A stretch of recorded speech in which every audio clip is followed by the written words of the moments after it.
So here is a chart of my data. So this data shows the number of cancer cases per 100,000 people. So for example, it means that from ages 60 to 64, there's 1,059 cases out of 100,000 people. So the numbers down here at the bottom, like 80 and above, didn't really make sense with my data, since 80 to 84 was already included. And so I just wanted to take that out of my graph. But the numbers I used for my x-axis is in this actual column, and I used the higher end of the numbers to make it consistent and a consistent growth.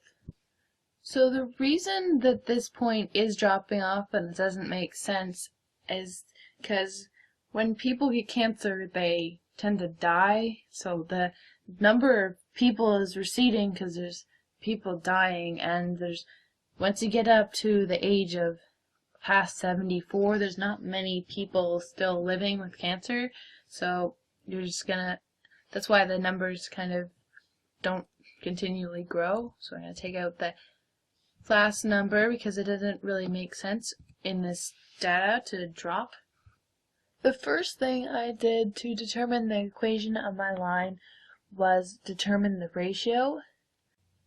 So I got ratios all over the place from 1.07 to 1.03, 1.06, and 1.05. So I chose around the median for that to be my R value. And so 1 plus 0.06 would be the R value. So I change the R value to 0.06.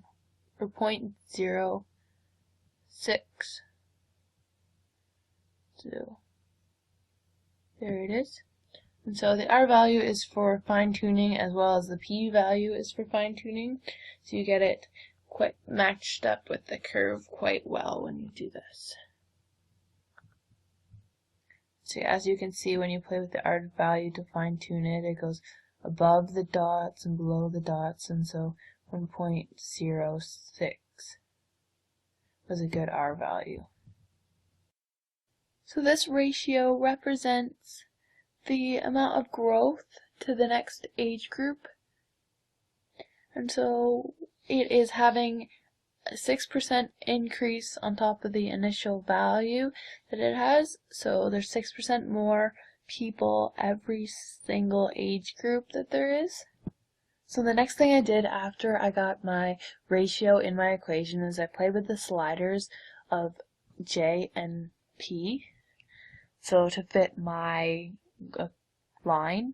So I wanted a smaller space in here and small, like touching more points at the top, since that's what a good line would do. And I eventually decided that a good fit for it would be 20 and 2.6. I chose those because there's minimal spaces as well as hitting the top points, which is important. And then my Q value came from there being no initial value of ages, so it didn't make sense to have it any higher on the y-axis than 0. So once I figured out my J and P values, I set my Q value to match up with the 0.00, as you can see here. So that is how I determined my data to have this equation.